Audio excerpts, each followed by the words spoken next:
I won millions in the lottery and decided not to tell anyone. I asked my family for help as a test. Only one person lent me a hand. Hey viewers, before we move on to the video, please make sure to subscribe to the channel and hit the like button if you want to see more stories like this. I'm 35 years old. I live in Ohio, and until a few months ago, I was just another guy trying to survive on a mediocre salary and putting up with humiliation at work. My family never saw me as someone valuable. I have 2 brothers and a sister. My parents always treated my older brother, Ryan, as the pride of the family. He started a marketing company with their financial support and lives his life showing off how successful he is. My younger sister, Emily, has 2 children, works as a cashier at a supermarket, and can barely pay her rent. And my other brother, Aaron, constantly changes jobs and still lives with my parents despite being 30 years old. I was always the forgotten middle child. My parents never offered me support or help with anything. When I was laid off at 26, they didn't even offer me a couch to sleep on. When I needed money to fix my car so I could keep going to work, Ryan told me, his exact words, that sometimes it's better to accept that some people are born to stay where they are. Earlier this year, I won the lottery. It wasn't a crazy amount like $300 million, but it was enough to completely change the life of an ordinary person, a little over $18 million after taxes. I was in shock for weeks. I hired a lawyer, put together an investment strategy with an advisor, and kept everything in absolute secret. I continued living in the same place, going to work, faking normally. But something started to eat at me from the inside. The way my family had treated me all these years, always ignored, always seen as a nuisance. So before making any major decisions, I decided to run a test. I quit my job. I made up a story that the company I worked for had gone bankrupt and that I was going through financial difficulties. I said I had overdue bills, that my car had broken down, and that I wouldn't be able to pay the rent that month. I went to see my parents, Ryan and Aaron. They all listened to me. Some of them laughed uncomfortably. Ryan said he could offer me a position as a warehouse assistant in his company, but that I would have to prove my worth. He offered me a few dollars an hour. My parents said they were tight on expenses despite having a secure retirement and no debt. Aaron just said, "Tough situation, bro." The only one who really helped me was Emily. She gave me $200, and it was so much more than money. It was the way she gave it to me. She asked if I had food, offered me the sofa in her tiny house. She said I could count on her. I know she barely survives with 2 small children. That broke me inside in a good way. After that, I started to distance myself from everyone. Only Emily knew where I was living. I moved and began to change my life.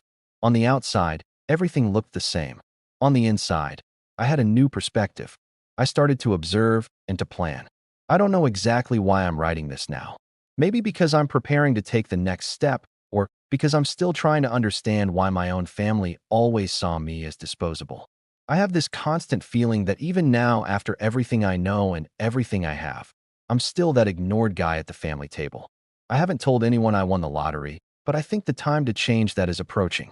I began to plan my definitive exit from that circle, not just from the life I was leading, but from the image my family had of me.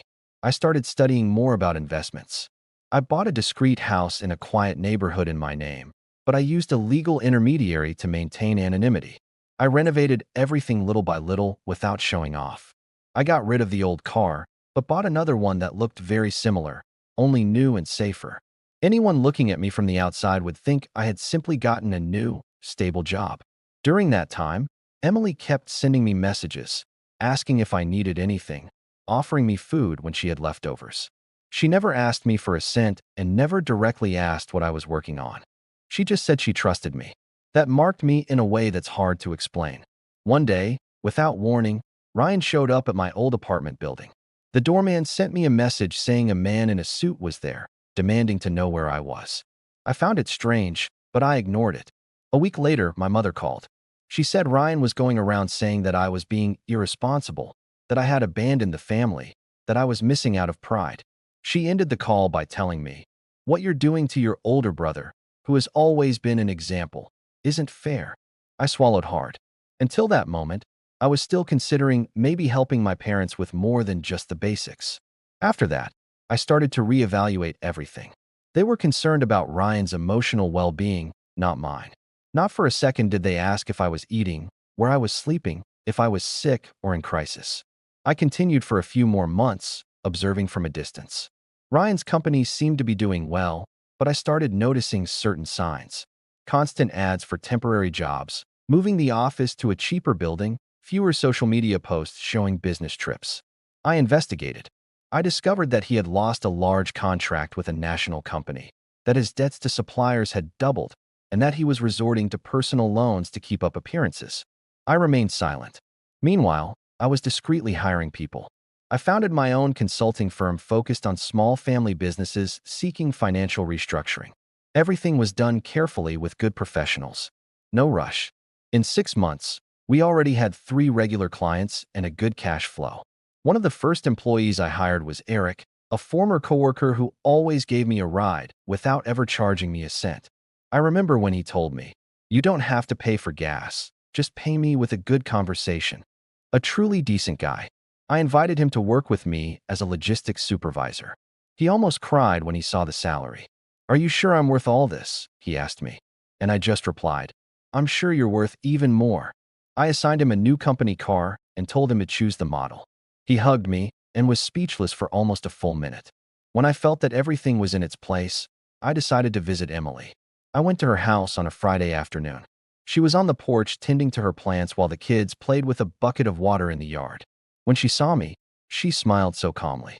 I sat down, had coffee with her, played with my nephews, and then I asked to speak with her in private.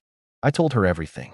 I told her about the lottery, about the test, about how she had been the only one to lend me a hand without expecting anything in return. She was silent for a moment, then looked at me and said, "I didn't do it expecting anything. I did it because I love you and because I know what it feels like to be treated like you're trash." The next day, I took her to see 3 houses. She chose the simplest one, the one with a yard for the kids and an old iron stove. I bought it in cash and gave her a new car. She chose a used model, only asking that it had space to take the kids, and I started paying for my nephew's schooling in full. I also offered her a position in my company as operations manager. At first, she refused, thinking she wasn't prepared, but then she accepted on one condition. "You have to teach me everything properly. I want to do it right." Meanwhile, Ryan was getting more and more entangled. He sent me a message for the first time in almost a year. It was direct. "Do you know anyone who can help me? The company is in a bad mess, and I need an investor, or I'll have to sell." I replied, "Let's talk." We met at a coffee shop near downtown. Ryan arrived with the same old pose. Expensive suit, shiny watch, forced smile, but this time something was different. He looked smaller, tired. He talked for half an hour about the market crisis. He blamed the government. He said he had done everything right and just needed a little push to get back on track. When he finished, he looked at me and blurted out, "You still have contacts in the financial area? I seem to remember you talking about some acquaintances. Do you think you could recommend someone who wants to buy the company or invest in a part of it?" I looked at him for a few seconds. I didn't tell him anything about what I already knew. I just said maybe I could buy it myself.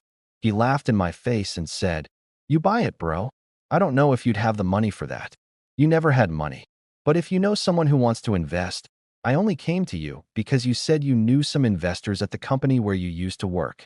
Then I opened my bank account on my phone and showed it to him. The smile vanished from his face instantly. I told him everything and he asked to borrow money. I said no, but that I was interested in buying the company. Since he needed to sell quickly or he would lose everything, he agreed to try to sell it to me. He named an absurd price. I replied that it wouldn't be like that an evaluation would be done and I would only pay the real value of the company at that moment. He seemed surprised but quickly switched to salesman mode. He showed me spreadsheets, talked about potential, tried to inflate what was clearly sinking.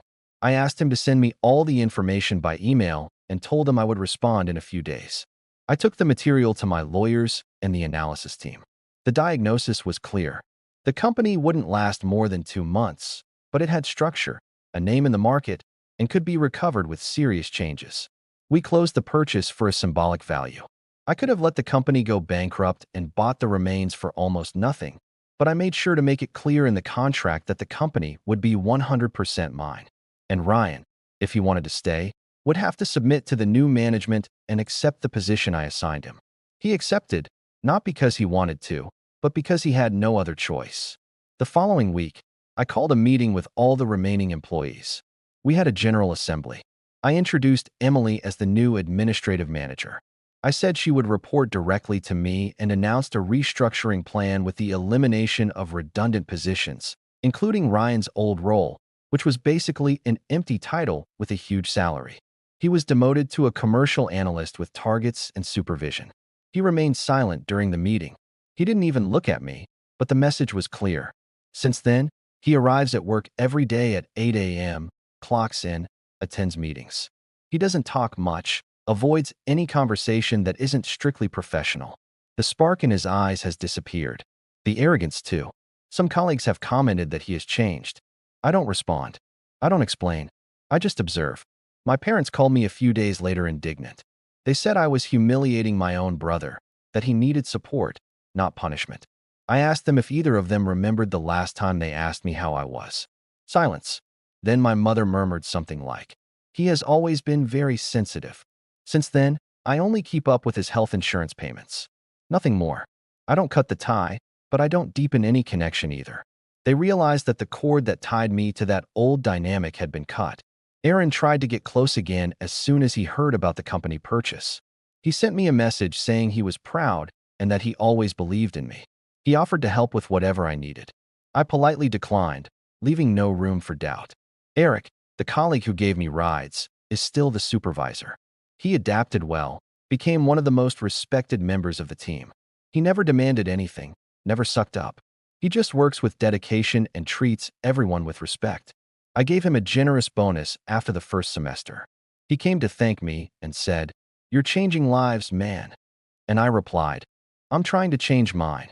The rest is a consequence." Sometimes when I think about all this, I feel a lump in my chest. It's not happiness or anger. It's a strange feeling between relief and emptiness, as if I had waited so long for a type of recognition that in the end meant nothing. And when it was my turn to have power, I realized that what I really wanted wasn't revenge, it was respect. And that either comes genuinely or it's worthless. On Emily's birthday, I took my nephews to a water park. It was the first time I saw those kids laugh without a care in the world, eat what they wanted, without hearing no all the time. She hugged me at the end of the day and said that was more than any gift. "You gave them a childhood that I could never give them." That hit me deep. For the first time in a long time, I felt like I was doing something right. Not out of revenge, but for someone who always believed in me when no one else did. Update 1. The news that I had bought the company spread faster than I expected. It wasn't because I said anything. Someone from the old team posted a photo of the new ID badge with my name as CEO and tagged the location. Within days, I started receiving messages from distant cousins, old schoolmates, even people who used to ignore me at family barbecues. All happy for me, all remembering how hardworking I was. My mother sent me a message asking if she could mention it in her church group that her son now owned a company. She said it would raise the family's name. I replied with a "do what you think is best," but inside it turned my stomach. Ryan remained silent, but he began to change his tone at work. He became more helpful, more present. He even tried to praise one of Emily's presentations during a meeting. It was a forced compliment, somewhat mechanical, but it was there. I didn't respond. Neither did Emily. She simply continued speaking with the same firmness as always. Some employees started to notice the atmosphere and came to ask me what was happening. I just said restructuring. That's all.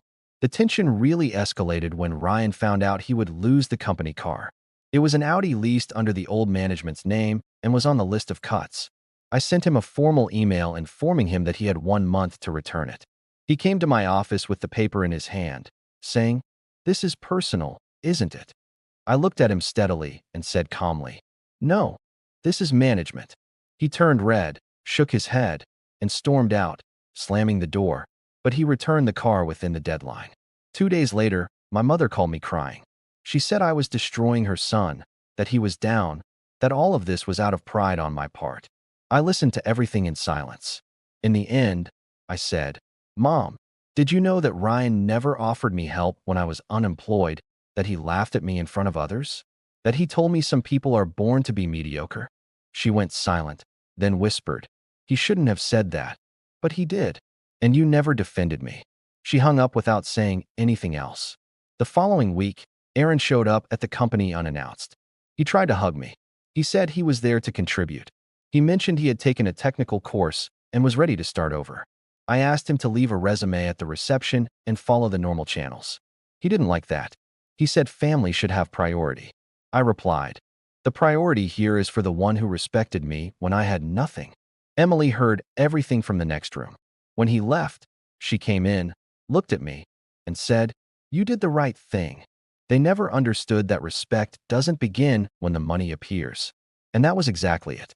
In the following days, rumors began to circulate within the company that I had only managed to buy the business because someone must have helped me from the outside, or that I was just a front for a real investor. Someone even said that maybe I was involved in gambling. When that reached my ears, I got straight to the point. I gathered all the leaders for an alignment meeting. I showed the documents, the contracts, the values, not to justify myself, but to make it clear that everything there was my merit and my decision. That there was no ghost behind it, just someone who spent years being underestimated and decided to use what he had learned. Ryan was in the room. He didn't say a word, just stared at the floor. After that meeting, the atmosphere changed. Some began to look at me with more respect, others with fear. I wanted neither. I just wanted professionalism. One afternoon, I ran into Ryan in the hallway. He seemed to hesitate, but then he stopped and said, "You got lucky, but you knew how to take advantage of it. I'll give you that." I looked at him for a few seconds. I could have thrown everything in his face. Years of humiliation, contempt, arrogance, but I just said the luck was not having to depend on you. He nodded somewhat ashamed and continued walking. That Saturday, I went to visit Emily again. I brought some toys for the kids and a tool kit for her new husband, whom I still didn't know well, but who had proven to be a decent, hard-working man. He greeted me with a somewhat suspicious expression, but seeing the kids run to hug me, he seemed to relax. Emily took me aside and said he thought you were one of those arrogant millionaires who forget where they come from. I replied, "I haven't forgotten. I just learned not to go back to where I was never wanted." She laughed and told me I could come over whenever I wanted.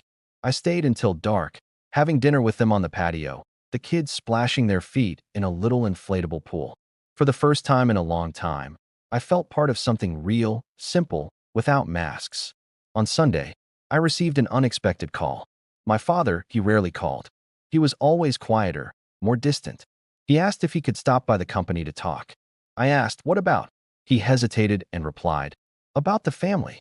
I agreed, but on the condition that it would be outside of business hours and that the conversation would be direct. No speeches. He showed up on Monday. He walked in with that same tough attitude as always, but he seemed nervous. He sat in front of me and was silent for almost a minute.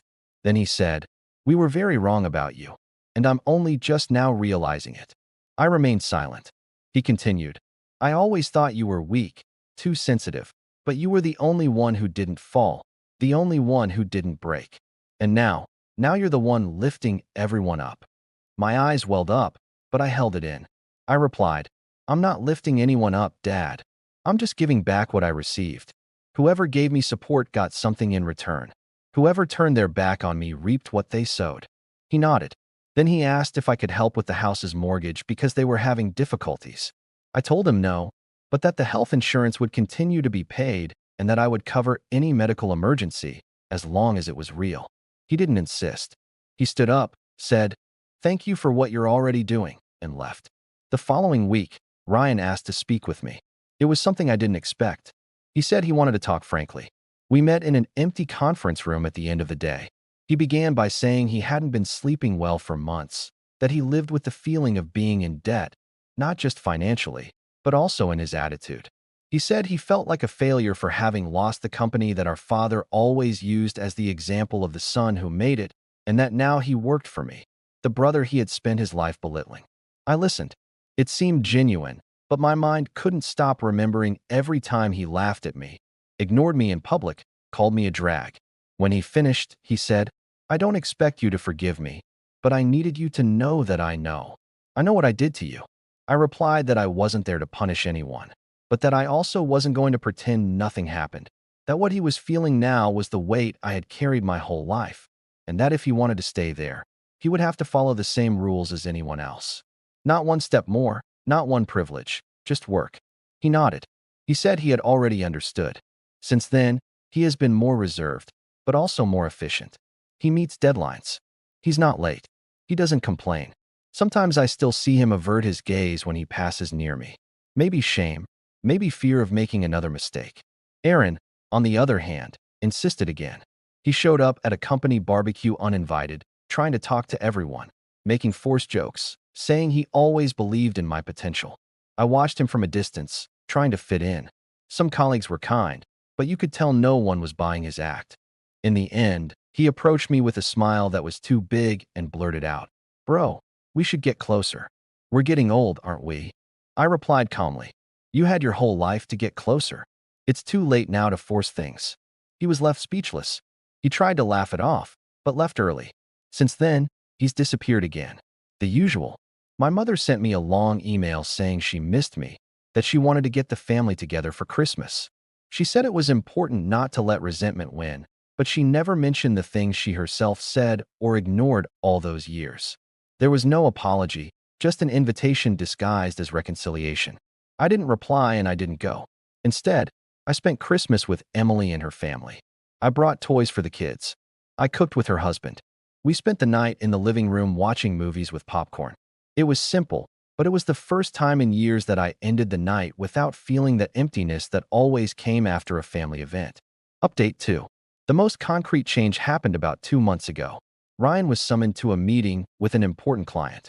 I let him lead the presentation. I wanted to see how much he had learned. During the conversation, he remained professional, but at a certain point, he tried to inflate numbers and make promises we hadn't aligned with the team. The client noticed and called me aside afterward, asking if it was trustworthy to continue the project with someone who distorted metrics. That hurt me deeply. I wasn't willing to risk the company's reputation, and even less so Emily's, who led the entire operational side for my brother's ego. That same day, I called a meeting with him, Emily, and Human Resources. I was direct. I explained what happened, its consequences, and what I expected from someone in his position. He tried to justify it by saying he was trying to impress. I interrupted him and said that was unacceptable. Starting that week, Ryan was demoted. He no longer had responsibilities in external negotiations and was put in charge of internal reports only. The new position came with a salary reduction, still a decent wage, but well below what he earned before. He signed the papers with a serious face. He didn't argue, only asked that I not say anything to our parents. I asked him to leave the room. Then I looked at Emily and asked, "Do you think I went too far?" She replied, "No, you were fair, and justice is something they never gave you." But even with all that, what moved me the most was something else.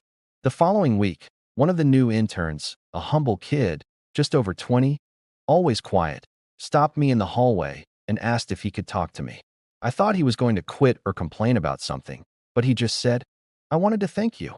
I never thought I would work in a place where people like me have a voice, where a black woman like the manager has real power. Emily is an inspiration for my mom, and you are too, for giving her the space." I was speechless. He said goodbye and left. I went into my office, closed the door, and cried. It wasn't anger or relief. It was a release of years of invisibility. It was realizing that I had finally managed to create something they never gave me, an environment where no one had to kneel to be seen. After that, I started to adjust some things in the company. I improved the employees' health plan, created an emergency fund for collaborators in difficult situations, and gave Emily full autonomy to lead local social projects using part of the quarterly profits. Ryan remained silent. He watched everything with that look I already knew. Between bitterness and regret, he knew the game had changed and that he was now just another piece on a board he once thought he completely controlled. Over time, Ryan's presence in the company became almost invisible. He did what he had to, didn't meddle where he didn't belong, and rarely exchanged more than 3 sentences with me. I knew he felt humiliated, but unlike what he did to me my whole life, I never responded with mockery. I just maintained a distance, cold, but fair. It was around that time that my mother showed up at the reception unannounced. Emily sent me a message. "Your mom is here. She says she needs to talk to you." She was insistent. I went down there. She was sitting with that face of someone who wants to appear fragile to get something. She stood up quickly when she saw me. "Can we talk for a minute? Just the two of us." I took her to a small meeting room. She started with the same old speech. Family, unity, forgiveness, how important I was to everyone.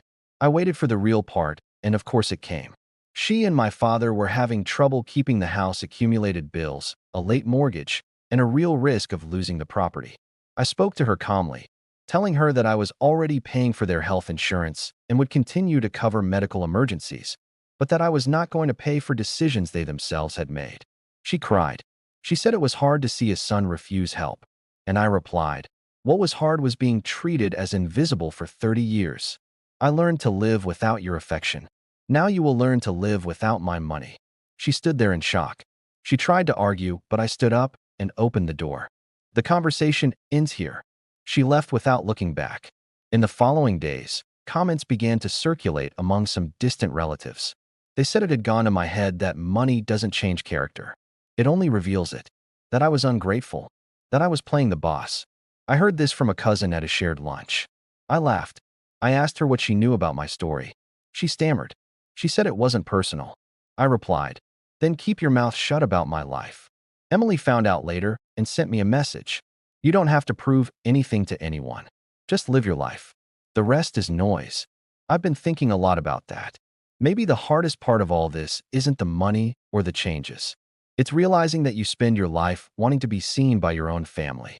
And when you finally achieve it, it's already too late for that connection to be sincere. Because then what they see isn't you. It's the bank account. It's what you can give. I didn't want to become my brother's boss. I just wanted to be treated as an equal, as someone with value. But maybe that was never within my reach.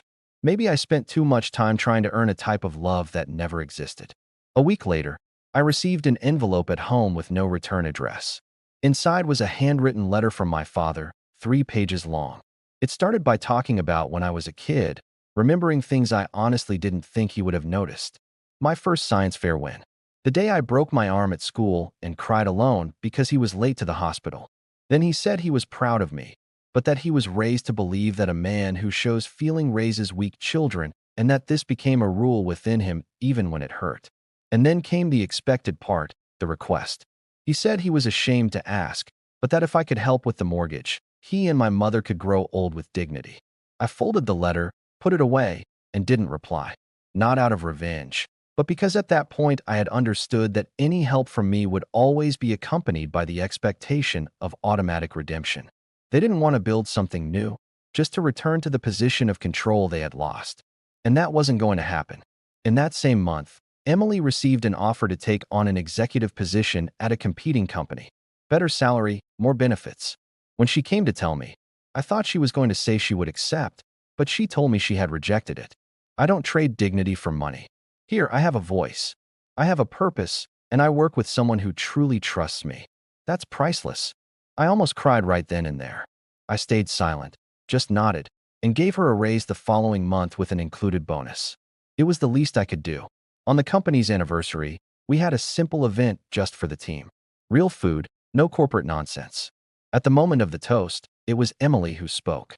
She talked about the beginning, about how the company was built by someone no one believed in, not even his own family, and how it was now a space where no one had to beg to be heard. People applauded. Some even got emotional. I stood there with the glass in my hand, my heart beating fast. I looked around and saw faces that once barely greeted me, now treating this as a personal victory. I saw respect, not fear, not flattery. The kind of respect that doesn't come with a last name or inherited fame. That night, I left later. I sat in my car in the parking lot looking at the building. I thought about everything that had happened since that first day I asked for help and only received excuses and contempt. And I also thought about everything I still wanted to build. Not to prove anything, but to give space to people who are also ignored. Update 3.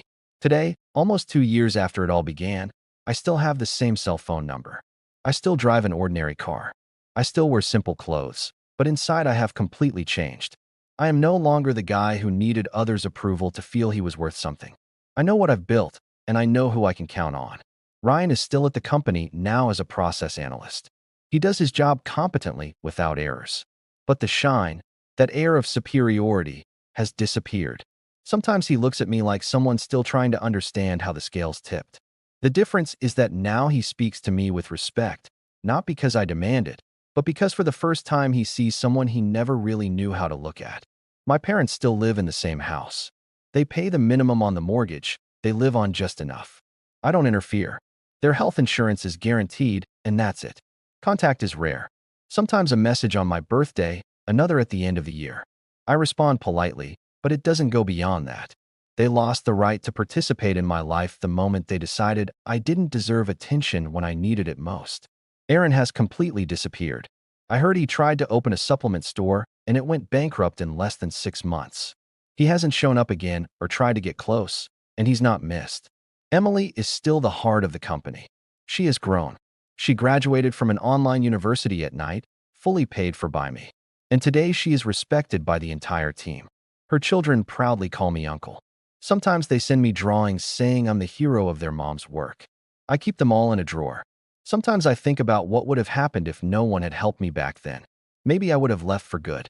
But one person saw me when no one else did. And it was for her and for people like her that I decided to move forward. Today I don't have a perfect family, but I have peace. And that is worth more than any prize. What do you think about this story? Let me know in the comments, drop a like, and don't forget to subscribe for more real-life stories.